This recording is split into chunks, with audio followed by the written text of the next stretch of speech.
I've been told I hold myself to a pretty high standard, more than I hold anybody else. I don't hold anybody in my life to the standard that I hold myself. And I think that that comes from just wanting to make my parents proud and wanting to make myself proud. And I work so hard that sometimes my accomplishments seem just like the next step. And so I think when there's a challenging day, I think I will push myself until it's done. In reality, sometimes things just if it needs to be done and there's a deadline, then it's got to be done. And so there's hard days, there's all-nighters, there's many a Red Bull, many trips to Starbucks or just any coffee shop. But I think that putting yourself in a space where I can process what I'm doing and why I'm doing it and why I started, then I think that's where the motivation to sit down and finish it comes from, because I want to say that I tried my best. It's how I'm wired. I don't know exactly where it originates from, but I think that there's just a part of me that is so dedicated, passionate, and just stuck on this idea of making the most out of every day. I love it. I want to help you own what you're saying, because it sounds a little bit like you're caught in the tension of, is this right? Is it okay to be this? And I'm going to use this word, ambitious. And then on the other hand, you're thinking, I got to find balance. That's what's healthy. That's what's best. But let me ask you, do you feel happy and healthy? Yes. Then you're not in the wrong. You're only in the right here. So I want to give you approval. I want to give you permission to say, I'm a go-getter. I'm ambitious. I'm not going to apologize for it. I have a very direct path. I have an extreme focus. And let me tell you, Zoe, a lot of people lack that out here. And the fact that you have it at this stage in your life, don't apologize. Of course, you need rest in order to get to the next day, but do whatever feels right and just keep trucking, because who you are and the way you're wired is highly employable. People are going to look at you and go, man, she can accomplish more in 4 hours than somebody else can accomplish in 2 weeks. And it's super valuable. One of the things I'm trying to do in encouraging young professionals out here is you need to market yourself. And the best way to market yourself is to put in the work and the discipline earlier. And of course, you can't go back and change that, but you can stop right now and you can go in a direction that shows how ambitious you are, and you're going to work at it until you become it. And do yourself a favor and align yourself with your ambition and execute on that ambition.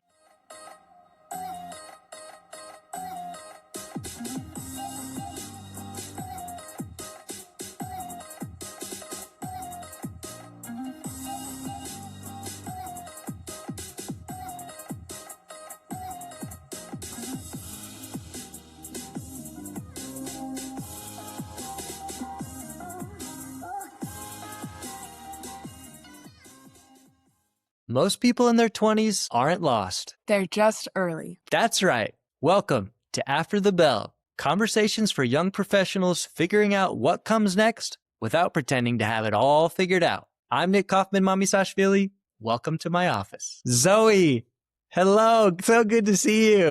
Hello. It's good to see you too. Oh my goodness. How are you? How's the day?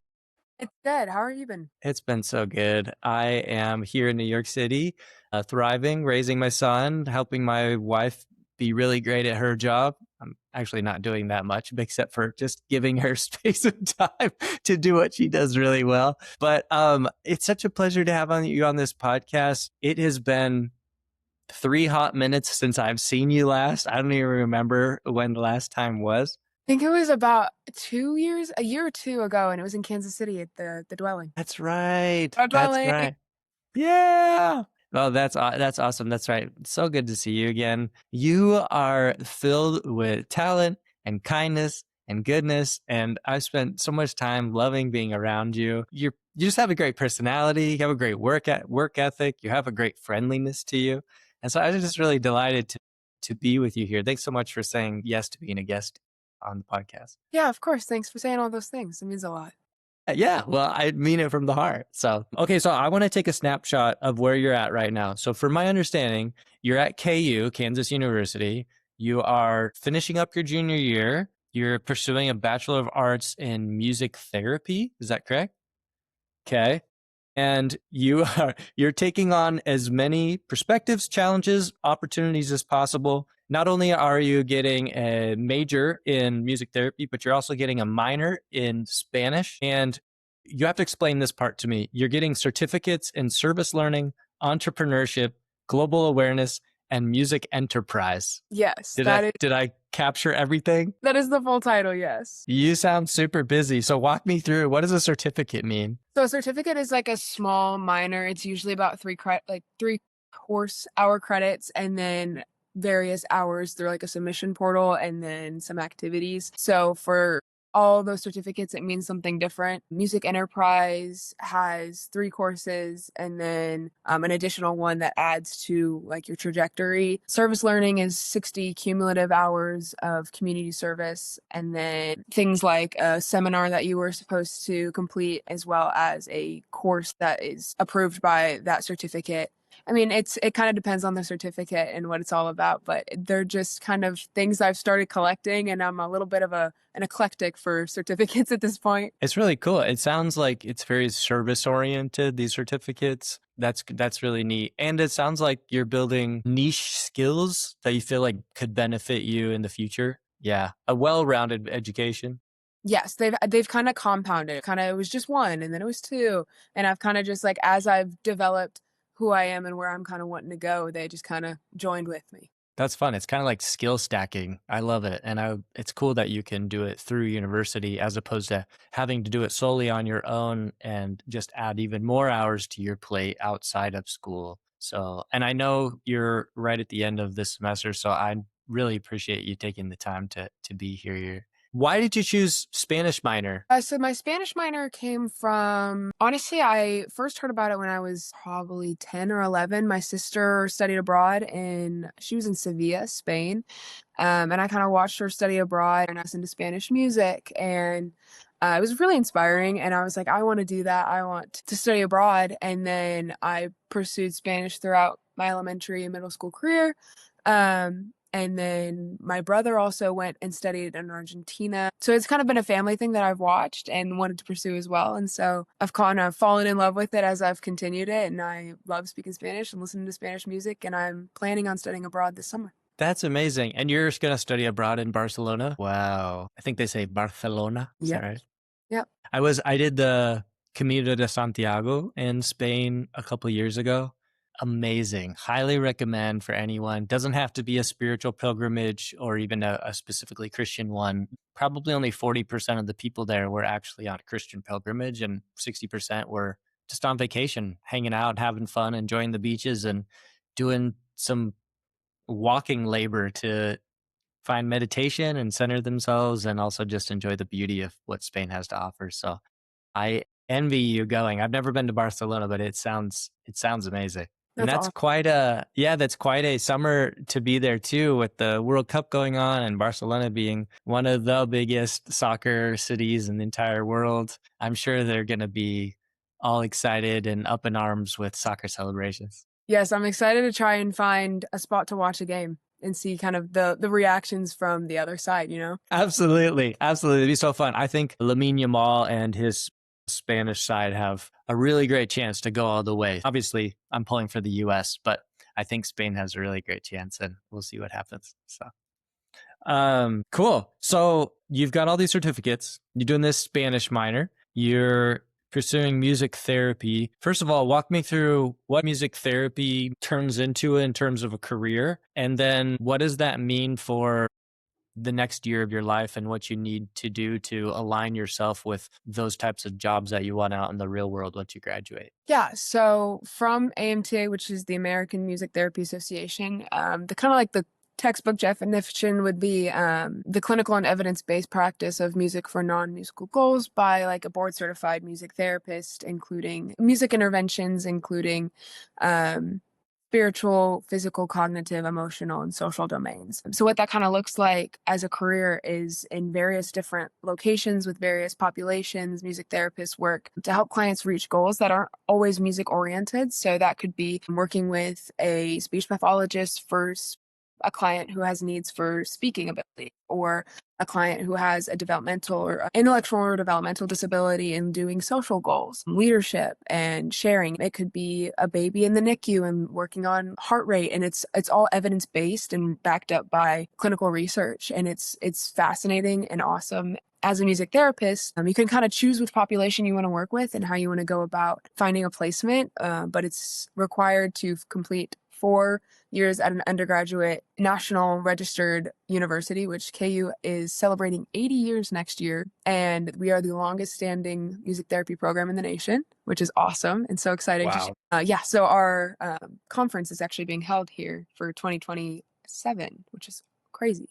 And so that's kind of what that looks like, as well as finishing a 6-month internship. And so you finish your 4 years undergraduate, complete internship, and then you do board certification, and then you kind of are looking for a job. Wow, that sounds fantastic. Do you know people in the music therapy field that you're connected to already? Yes, so it's about 10,000 music therapists as of right now. It's a growing and small profession, but rapidly growing and rapidly expanding.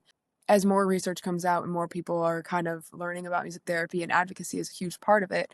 But we're a tight-knit community. The cohort is very small. In KU 2027, which is my class, there's only 12 of us right now, and they're my best friends. So, I mean, as of growing and going into the profession, I have a bunch of really close friends, but I've also met music therapists that are in Lawrence. There's affiliated music therapists that do internships with KU who have internships for students that are coming from KU, as well as nationally. I've met therapists all over the place. One of the craziest crossovers was I attended the International Folk Alliance Conference in New Orleans this year. So I was in kind of at this conference for my job in January, and I was sitting at an industry meeting, and I was sitting at a table talking about social media and social media analysis and things like that.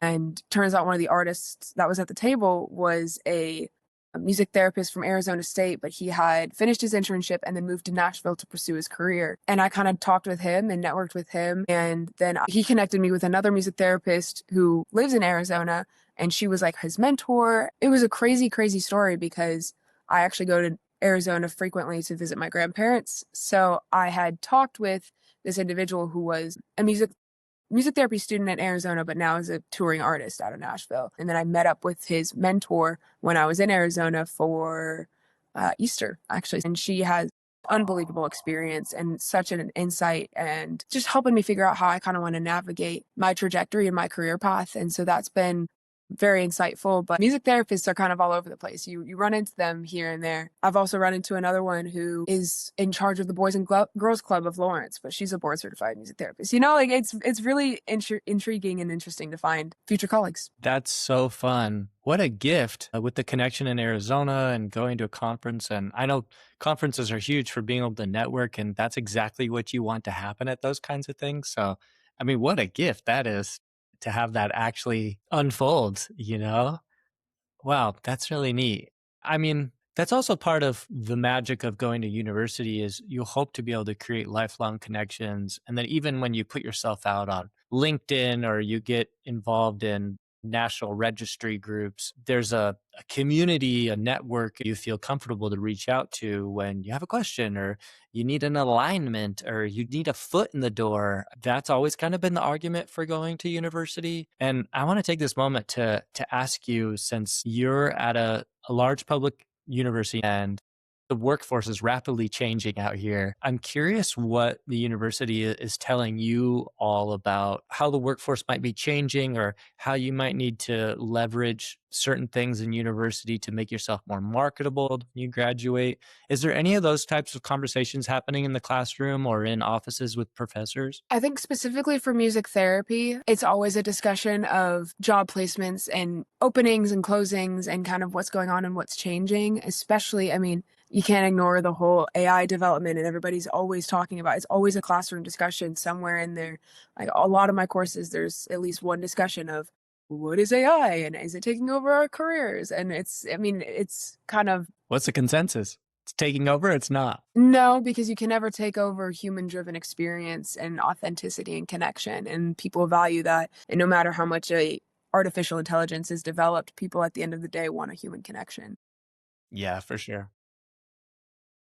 People value creativity and that touch point, you know what I mean? Yeah. I wonder how close they'll be able to get the robots with AI built into them to human touch and feel and sentimentality. So, one of the things I've been reading about AI is that some of the bots have anxiety built into them because humans created them. So I'm currently in practicum, which means that I have real clients that I work with, but I have a supervisor above me. And so we have this class where all the people in practicum meet and talk over supervision techniques and things like that, and just kind of what's going on in different modules that we have.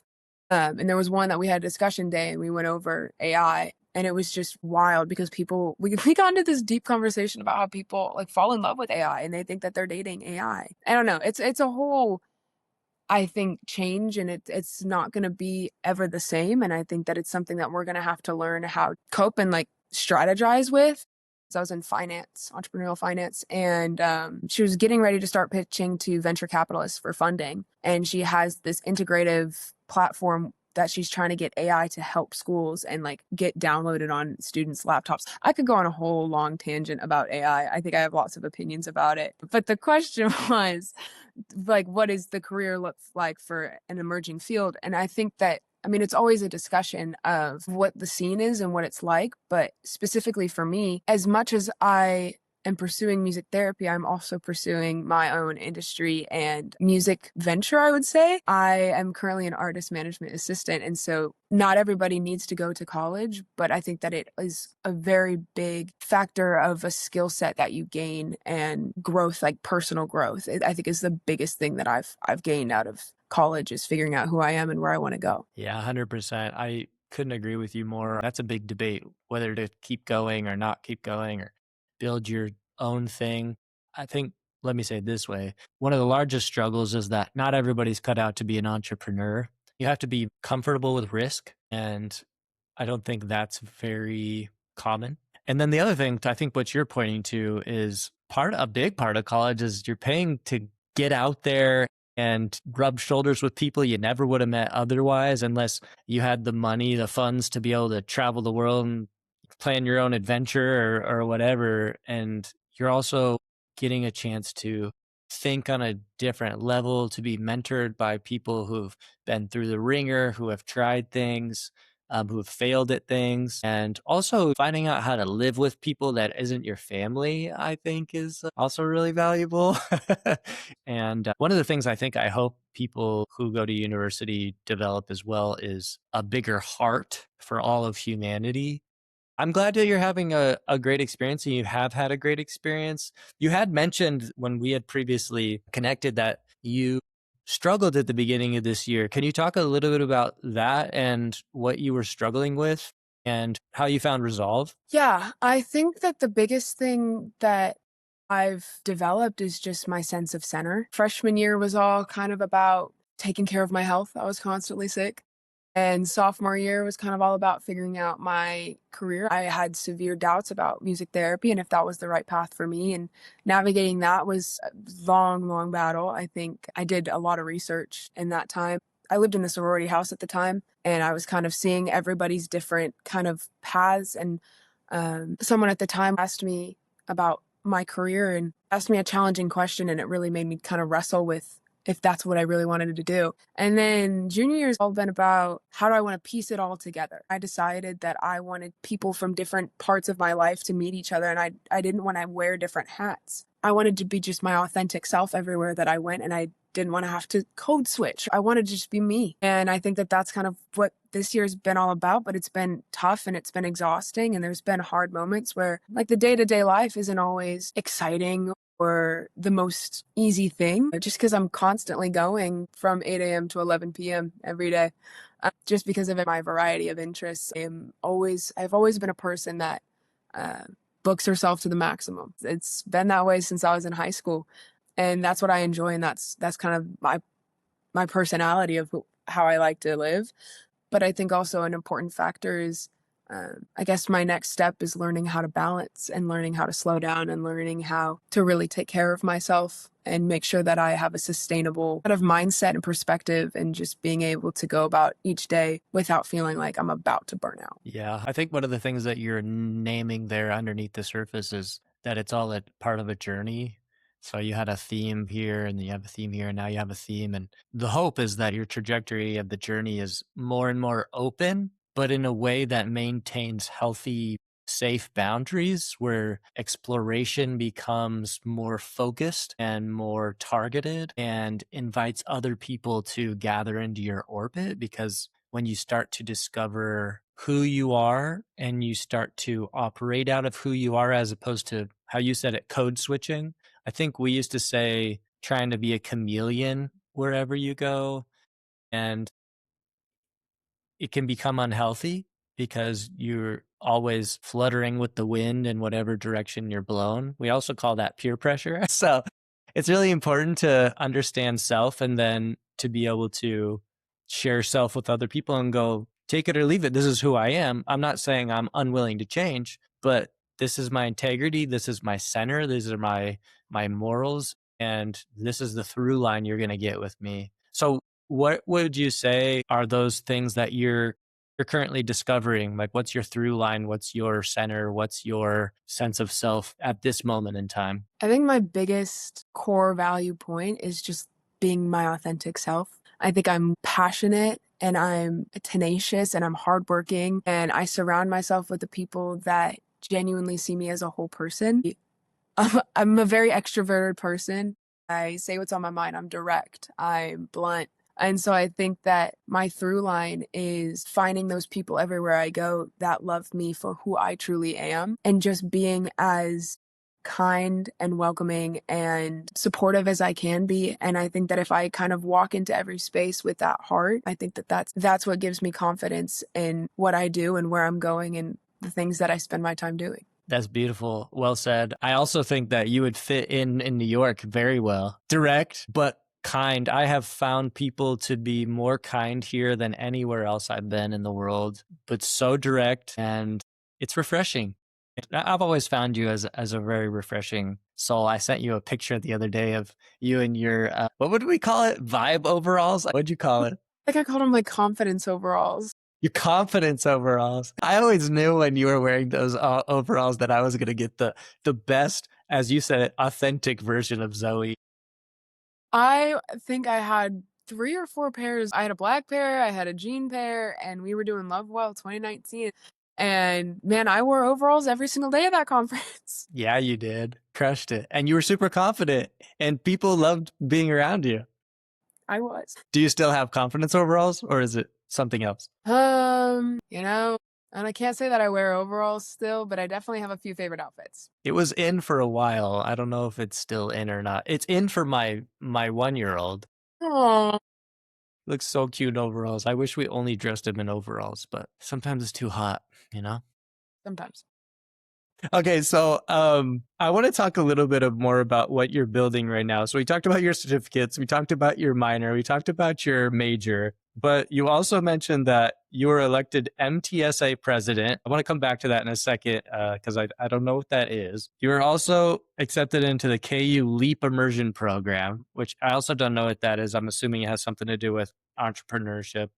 And then you mentioned the Barcelona summer study abroad trip, which I imagine you're gearing up for. So you're building, you're skill stacking, but you're also taking leadership roles and opportunities. So tell me a little bit more about the MTSA president, what kind of honor that is, and there's also the KU Leap Immersion program. Yes, so MTSA actually is Music Therapy Student Association, so that's connected with my major. So I have been increasingly inspired to be a leader and be more involved on campus, and my friends in my cohort encouraged me to apply, and I had this whole vision of what some ideas that I'd like to bring to the table, and so I wrote up a whole paragraph and I submitted to be a position on exec board, and I was elected president, and so I'm excited for this next term. So I'll be working with the chair and the dean of music therapy doing fun merchandise and social media presence and working with all sorts of people and on campus involvement and collaborating with other clubs. And yeah, it's just something that I'm really excited about. So that's on the table for next year. And then the KU Leap Immersion Program was actually founded by Tim Tuba Smith, who is a 2003 graduate of KU. And he had this idea of creating an experience for students to pursue a path in the entertainment industry. And so he now works as the director of festivals and strategic initiatives at C3 Presents in Austin, Texas. So he oversees large festival brands such as Lollapalooza, Bonnaroo, Austin City Limits, and he also helps produce the NFL draft. And he takes a handful of students from KU, and there's this program that I applied for where they take a handful of students to Lollapalooza and they take them backstage, and there's meetings all day with industry professionals who produce Lollapalooza and other top tier events. And so you see front of house and you see behind the scenes, and you talk to vendors, promoters, all sorts of people. I honestly am I'm still looking forward to it and still learning more about it every day. But I was recently accepted into the program for this summer, so I will be going to Lollapalooza at the end of July, beginning of August. So cool. Look at you.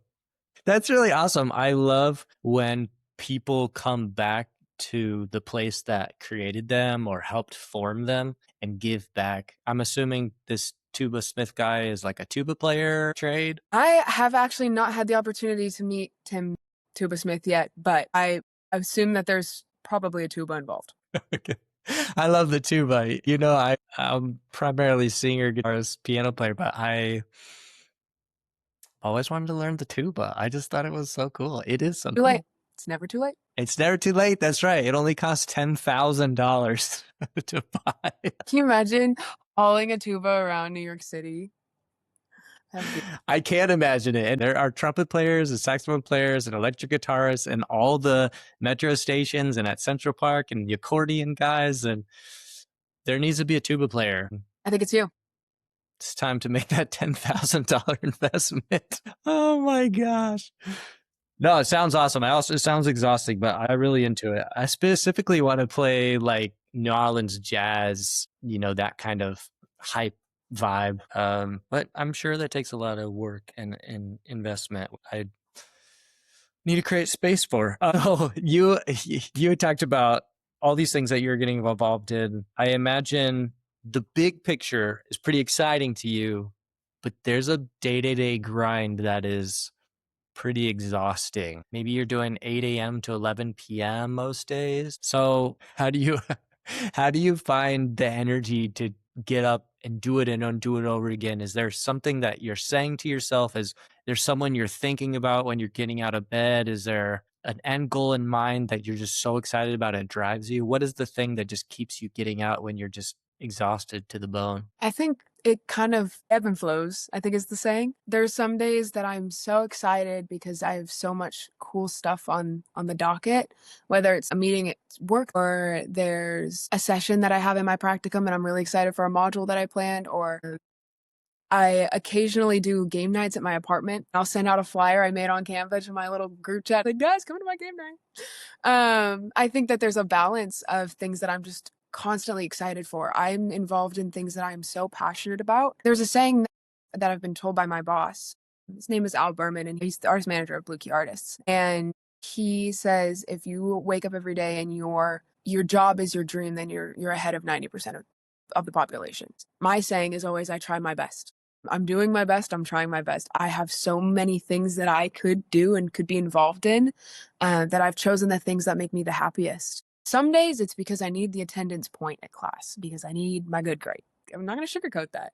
Some days I'm getting out of bed 10 minutes before class and I'm making it right at the start for that attendance point. I just love what I do and I'm so passionate and so grateful to have the things in my life that I do. And I'm so grateful to have the people in my life that I do. And I have such a great support system and such great friends and such supportive parents. I really couldn't do it without any of them. Did they come to mind when you think about giving up on something, or do you just never think about giving up as just never an option? Is that just the way you're wired? Giving up in a sense of what? Like, let's say you have a project ahead of you that you need to finish, but you're on your last leg with the flu because you're overworked and you haven't been finding rest, and then someone gave you sickness and you just say, you know what, I'm just not going to do this one, or I'm just going to ask for an extension. Because I think that is a lot of people's response is just like, you know what?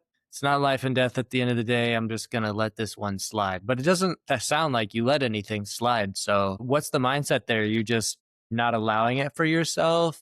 I've been told I hold myself to a pretty high standard, more than I hold anybody else. I don't hold anybody in my life to the standard that I hold myself.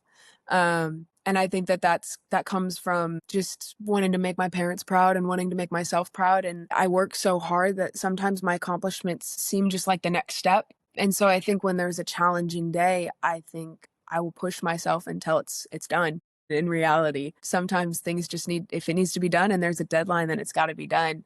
And so there's hard days, there's all-nighters, there's many a Red Bull, many trips to Starbucks or just any coffee shop. But I think that putting yourself in a space where I can do the assignment with somebody, even if we're not working on the same thing, or I can talk to somebody about it, or I can process what I'm doing and why I'm doing it and like why I started, then I think that's where the motivation to like sit down and finish it comes from, because I want to say that I tried my best. That's just, it's how I'm wired. I don't know exactly where it originates from, but I think that there's just a part of me that is so dedicated, passionate, and just stuck on this idea of making the most out of every day. I love it. I want to help you own what you're saying because it sounds a little bit like you're caught in the tension of, is this right? Is it okay to be this? And I'm going to use this word, ambitious. And then on the other hand, you're thinking, I got to find balance. That's what's healthy. That's what's best. But let me ask you, do you feel happy and healthy? Yes. Then you're not in the wrong. You're only in the green. You're only in the right here. So I want to give you approval. I want to give you permission to say, I'm a go-getter. I'm ambitious. I'm not going to apologize for it. I have a very direct path. I have an extreme focus. And let me tell you, Zoe, a lot of people lack that out here. And the fact that you have it at this stage in your life, don't apologize. Of course, you need rest in order to get to the next day, but like do whatever feels right and just keep trucking, because who you are and the way you're wired is highly employable. People are going to look at you and go, man, she can accomplish more in 4 hours than somebody else can accomplish in 2 weeks. And it's super valuable. One of the things I'm trying to do in encouraging young professionals out here is you need to market yourself. And the best way to market yourself is to put in the work and the discipline earlier. And of course, you can't go back and change that, but you can stop right now and you can go in a direction that shows how ambitious you are, and you're going to create a discipline and you're going to work at it until you become it. And the fact that you're, again, at this stage right now, doing what you're doing with high ambition, university is literally meant for digging deep. That's why you get summers off. You get to do what you want in the summertime. And even though I'm saying that, I also think it's highly strategic between sophomore and junior year and junior and senior year. And then after senior year, of course, to do internships, to do the study abroad, to do the things that are going to put things on your resume. You can goof off a little bit between high school and freshman year. You can goof off a little bit between freshman year and sophomore year. But the summer after that, if you're goofing off and you don't have ambition and you have nothing to show for it, like you can't show your work, whether it's on a podcast or whatever else, you're so far behind. You're not late, but do yourself a favor and align yourself with your ambition and execute on that ambition. You're executing on your dreams and your ambition. At the beginning, you talked about, I have this passion and I have this mentor at work who is saying, if you can find where your work and your passion intersect, you're 90% ahead of everybody else. And I agree. And the other thing I would add to it is what I really think is powerful is when you find where your passion and the world's greatest needs meet, because ultimately the work you do is always about service to others. Even if you think you're doing it for yourself, like let's say you just want to produce music because you love writing music and you're good at it and you are good at it, but you just want to do it because it's a creative outlet. Well, if you're putting it out there in the world, other people are going to hear it and enjoy it. Maybe Vincent van Gogh painted for himself, but ultimately ended up at museums and people are like, this is so fun. I love the brush strokes. I love the thought. I love to see his progression over his lifetime. I love this part where he went a little crazy. I totally relate to his crazy face. I say that in jest, but ultimately the work you do is in service to others. So when you can find yourself at the intersection of your passions and where the world's deep hunger, as Frederick Buechner said, meet, you are more than 90% ahead of everyone else. And you are doing a beautiful thing for humanity. I definitely agree. Couldn't agree more. That was all to say, keep going, girl. You do. You're crushing it. Keep crushing it. Keep pursuing your dreams, aligning yourself with all the things, exhaust yourself, and at the same time, take the summer off and do your thing. Go to Barcelona and study some more. Exactly. If that's what brings you joy and happiness, Well, get on that horse and ride it to dawn and dusk, or, I don't know. That's not a say, but I tried to make you. yeah, I definitely Yeah. resonate with that, and I think that, yeah, my whole perspective is just to do what makes me the happiest, but there's always that conflict though of, but I see other individuals who get to relax a little bit more and they get to socialize a little bit more, and sometimes I feel like I'm just back to back to back things. But But it's who you are. yeah, I also, I mean, that's the deck of cards that I drew. I picked my card set and I hold it very close, and I'm playing a really long game, but I'm playing a hard one, but I'm hoping I win. Here's the deal. You get to set the rules of your own game. You get to decide what success means for you. So you win as long as you continue to align yourself with the purposes that you set before yourself. I will say there's no true sense of winning because I relate to you very much. Someone who's like you is going to continue to push the bar higher and higher. You're never going to be satisfied with reaching this. And I'm going to tell you again, that's high ambition because you have high energy and you have high competence. Don't diminish yourself by looking at other people. Put your blinders on, like in a horse race, and just run in the direction of your dreams. It's not so much about passion, I think, as it is focus. And when you have a dream and you have the ability to achieve and execute at a high level, like you do, you need to put your blinders on and ignore what everybody else is doing and just go, this is the vision for my life. This is exciting to me. These are my goals. This is what success means. And then once you get there, push it a little higher. There's nothing wrong with never really being satisfied. So let me give you permission right there to just put those blinders on and run ahead. Yep. Yeah. I'm my own dealer, but also my own player. Yeah. And you said something really beautiful. You said, I've learned it's good to be able to wear many hats, but finding one thing and becoming great at it is what drives opportunity and decision making. Yes. Take your own advice, stay focused, and your focus is going to create more opportunities for you. And when you have more opportunities, you have more decisions to make. Now that's more responsibility and it's more onus on you and it's more opportunities for failing hard. A big risk, big reward.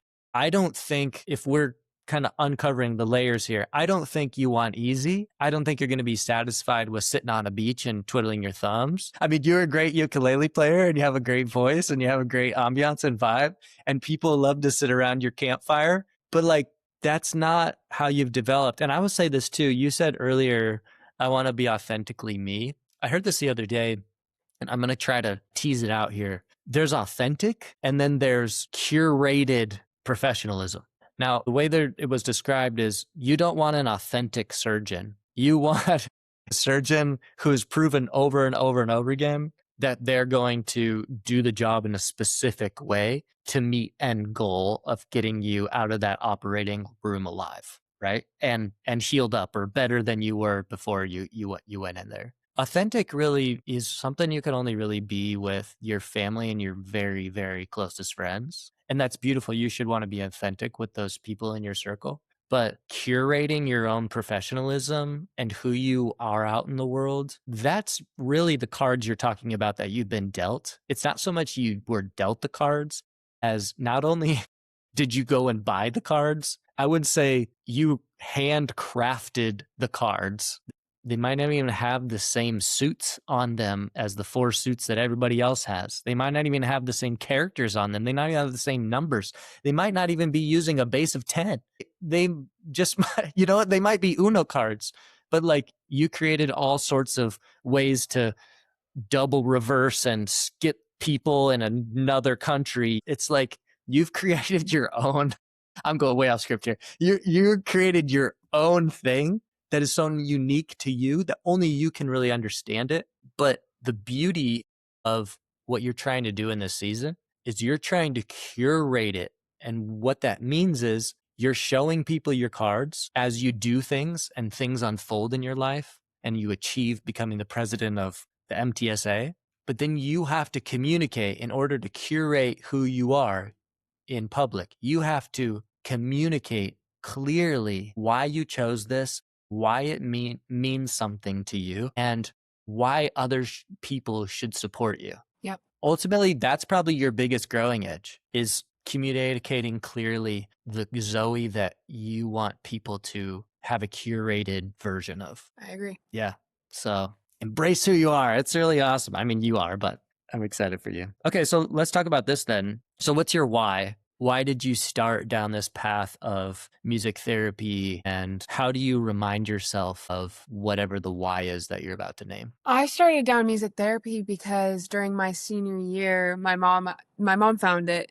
She is a nurse. And, honestly, I don't exactly know how she heard about it, but she did. And she told me about it and she said, I think you'd be great at this because you want to help people and you're very musically inclined.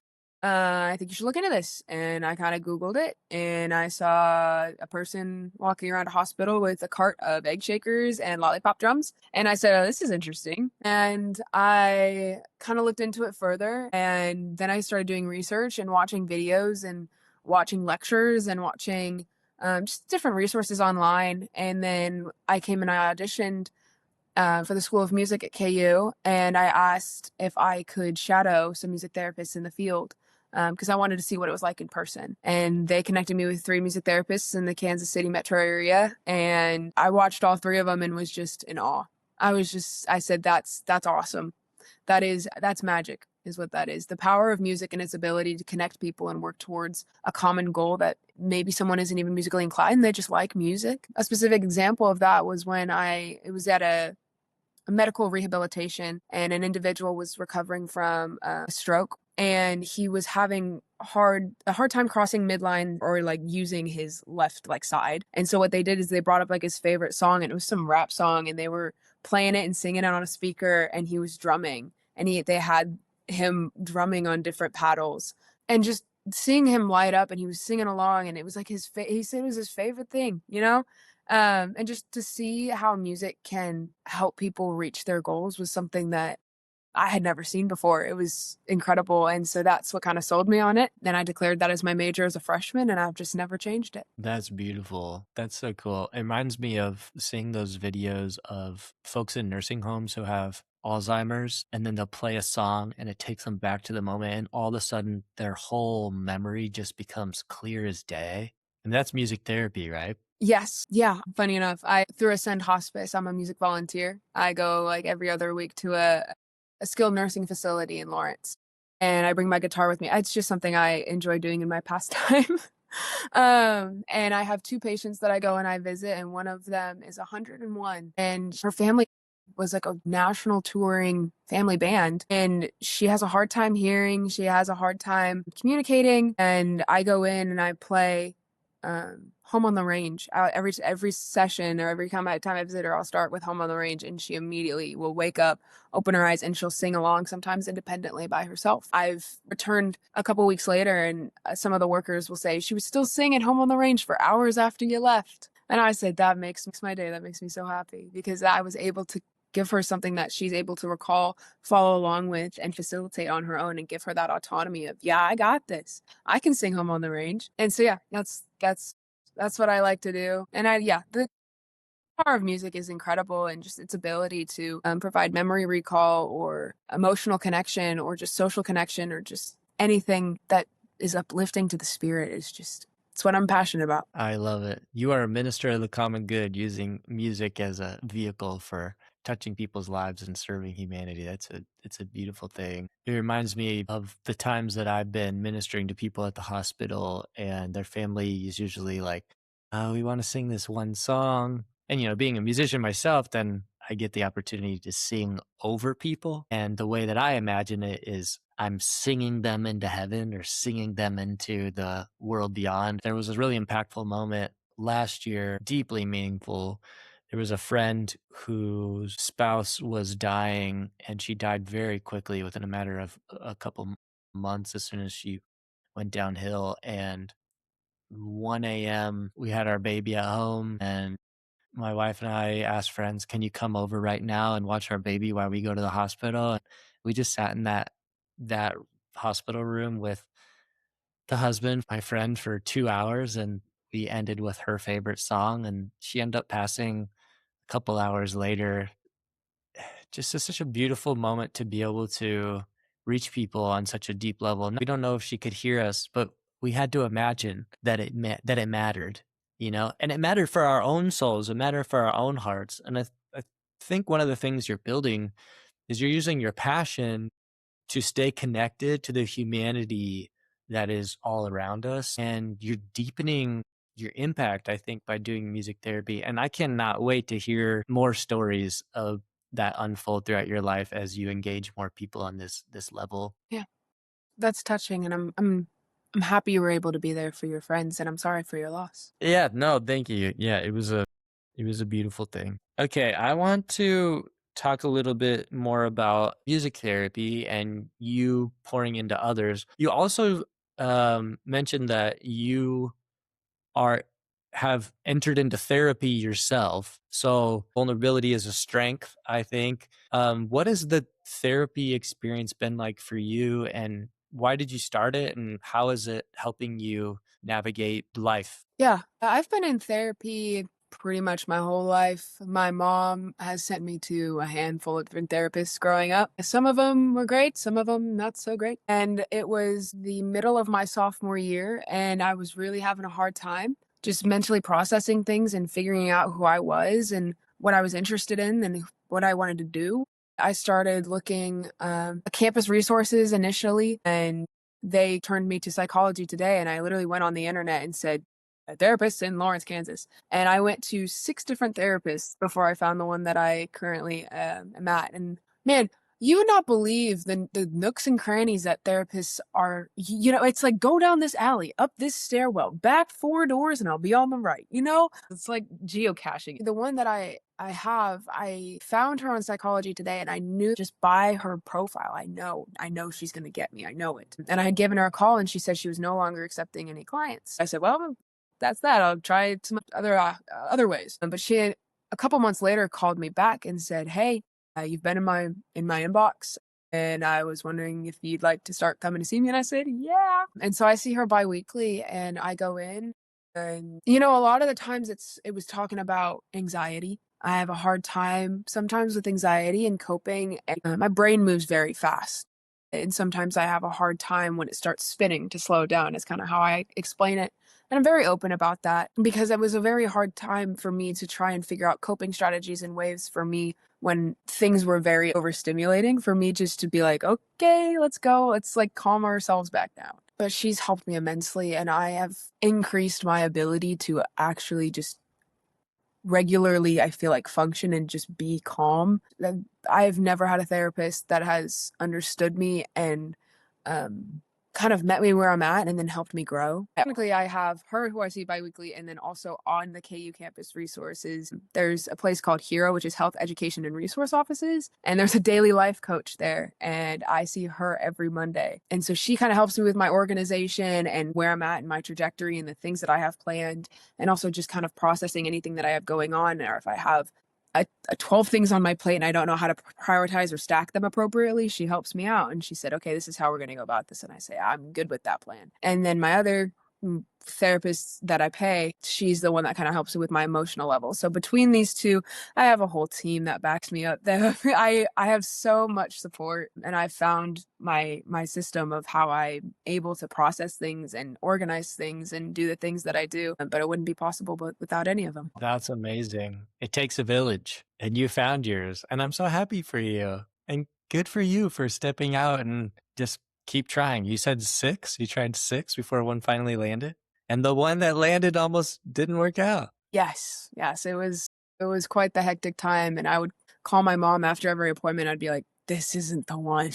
And I know your mom is so supportive of you too, and that's really wonderful. That's a priceless gift to have supportive family. You said you saw her and you're like, she's gonna get me. But can you name it tangibly in terms of besides a feeling, maybe the first time after you visited her and you corroborated, yes, she does get me. Like what was the moment? I'm asking for anyone who's out there like looking for a therapist and doesn't know what to feel for or to notice or to pay attention to. It was a feeling of when you leave the session, you just feel lighter. I went in and she matched my energy. And what I mean by that is when you say something and you feel like the other person reciprocates but actually understands. They're not asking questions to understand. They're asking questions because they do understand and they want to know more. There was this moment where I looked at her and I said, Your mindset is where I want to be." The things that she said and the way that she kind of went about talking me through situations or talking to me about who I was, that I said, I want to have a mindset like you. If I could walk around every day and just have the mindset that you're describing to me, I think I would be unstoppable. And so that's honestly, she's just a person that I looked at and said, um, this is who I want to continue to talk to and who I want to continue to help me, because I just agreed with what her values were and her positioning on things and how she approached situations. She's very direct. I mean, she's like me. She gets it. She gives it to me straight. She doesn't sugarcoat things, and she'll tell me when I'm wrong and she'll tell me when I'm right and what I could have done better. And we work really well together. That's wonderful. Again, I'm so happy for you. And then you also mentioned there's one who's helping you align your busy schedule and helping you prioritize things. Yeah. So the other individual that I meet with, she is a campus resource. So I found her because I was actually in a psychology class and it was a flyer in a bathroom stall. And it was like, "Are you stressed? Make an appointment with the hero offices." You think, oh, that's just like a campus resource. They're not for me. But I was in such a point where I needed somebody and I needed a safe place that I could turn to, that I made an appointment. And it was actually, I think, 3 months out. I think I waited 3 months to get my first appointment. And it was supposed to be like a 9-week course where it was like 9 weeks. And then that was like the program that they offered. But I've been now going for over a year and a half. um, That's amazing. yeah. I, Wow. They yeah. must love you. But she knows all about me. There was something about, I mean, I went to my first appointment and I just kind of laid everything out on the table and I said, "This is where I'm at and this is what I'm doing." So this is talking about like career trajectory specifically, It was stress and task management is what it kind of it stress and tech. yeah. She's a daily life coach, is her title. And so she was just kind of a resource to help um students just kind of handle their plate. I don't technically know if how I approach my time with her like everybody else does, but at the end of the day, I don't even know if it really matters. It doesn't. If she's good at her job, what she'll do is she'll tailor it to each one individually. The thing that's really helpful to professionals in those situations, and you'll realize this in your own musical therapy career, and you probably already realize this, is when people come in willing to be vulnerable and honest, you can get to the source of the issue and you can fix a problem. There is a solution to a problem. There's not necessarily a solution to a situation. So when you just kind of put everything on the table and you're asking someone to analyze it, like use AI to help you analyze it, like talk to your family, talk to your friends, but the professionals who are specifically geared for responding to you and helping you out, the more specificity, the more vulnerability, the more honesty that they receive as inputs, they're able to help you come to a better solution and create tangible outputs for dealing with problems. So that's cool. This is no surprise to me based on a lot of what you shared, but you came in focused and you were testing them. And so you shared very specifically what you're dealing with, and you want to know how they could help you get to the next level or how they could help you manage everything you had going on. And you are already taking charge of your life in other ways with therapy. And this is one of the reasons why I think you're going to be so successful and you deserve all the success coming your way because you align yourself in the right places at the right times and you ask questions. I even think you're one of those people who's probably going to end up starting your own music therapy business or something. That is something that I have debated. As far as career goes, yes, I'm a music therapy student. But right now my career trajectory is kind of in the air. I got a job as an artist management assistant about a year ago. I've worked as an artist management assistant for Al Berman at Blue Key Artists, and I help manage 2 artists out of Lawrence. Some amazing, incredible opportunities have come through my job. I've gotten so much hands-on experience in the industry and meeting individuals and setting up in-ear monitor systems and running merchandise and doing social media analysis and networking at events. And it's created this, that's kind of where my passion started for being in the music industry. And although I am pursuing music therapy, there's a part of me that wants to also explore artist management, maybe being at a label, being an agent. If you ask me what a specific title of a place that I want to be, I mean, I think especially in a music-driven field, it's all about the people that you know and your network that you have and where you kind of align yourself at the right place at the right time, like you said.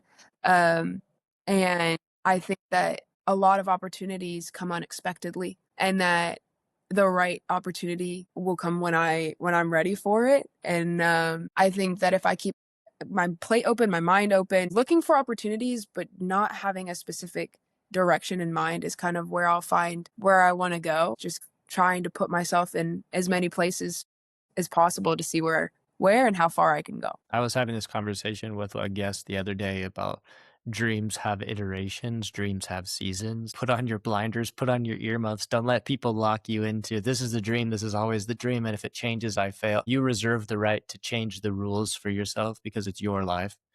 So I want to encourage you and give you permission to do that as well. Often I will worry about young adults who have so much piled on their plate and have high ambition that you're not saying no to anything. And so what's going to happen is your plate's going to be so full that you start to develop a certain anxiety that becomes crippling and you get burnt out. But I feel in your situation, you have just a massive plate. You do have a lot of things on there, but things aren't crowding the edges of your dinner plate yet. I just keep adding more construction. I just keep making my plate bigger. You just put a charger under there and, you'll be all good. It's definitely something that I worry about is how big really is my plate and when to say no and when to seize an opportunity and when it's okay to back down. I think that comes with experience and knowing your gut intuition at the end of the day of knowing, yes, that is something that I want to devote my time to and that's something I want to be involved in. And maybe this isn't the right choice for me, but I mean, you can always say yes and decide that decision isn't right for you, but you can never go back and change a decision when you did say no. And so I think that everything is always worth a try. 100%. And I will say, especially in your 20s, my goodness, and especially in your early 20s, say yes to as many opportunities as you can. I was out with a couple of mentees the other night at a local bar here, and I essentially was having a mentoring session over a beer. And I said, guys, get out there, rub shoulders with people you never thought you would, try things out, get into some good trouble. Like, your 20s are for love and war, as the song says. So get out there and stir up some good trouble, have some experiences. At the end of the day, you're going to have some really great stories to tell, and really great stories gives you opportunity to create impactful messaging, opportunity for people to see you in an authentic light that they can relate to. And honestly, it's just more fun to have good stories. So I encourage you to just continue to press hard on that thought that you have in your head. You are right on track, and you should drill down even deeper than you currently are. Thank you. I appreciate you saying that. And I agree. Yeah, of course. Yeah, good. Good. Okay. One more thing. I want to wrap up with this. For a lot of young adults out there, maybe they're in university, maybe they're not, maybe they're young professionals who feel thrown out into the world, navigating this really challenging workforce. What's maybe one real message that you might share with everyone to encourage them? To always be yourself and don't be afraid to take the road less traveled on. Ooh, Robert Frost. Yeah. That's good. That's my favorite poem. Did you know that's the most incorrectly Googled poem of all time? Oh, no, I did not know that. Did I say Because it wrong? people Google the title of the poem as The Road Less Traveled, but the title of the poem, I believe, is The Road Not Taken. Zoe, where can people find you to follow you and to be inspired by you? You can follow me on Instagram if you'd like. My handle is just Zoe, Zoe Longwell, Longwell. Zoe Longwell on Instagram. Wonderful. Zoe, it has been such a privilege to be with you. Thank you so much for your vulnerability, for your time and your attention. And I wish you all the best as you wrap up this year and lean into a beautiful summer in Barcelona. And I'm excited to connect with you when you return and see what that experience has been like. Definitely. I'd love to stay in contact. I'm so excited. Absolutely. And I want to encourage anyone else out there who's listening, if you're looking for a mentor to have conversations like this, to be encouraged, you can stop because you found one in me. You can check me out on my website, afterthebellnyc.com. I'm happy to set up a free consultation with you, just like a conversation that Zoe and I had today. And one last thing, Zoe, cheers. Cheers with my water. We'll catch you next time, everybody.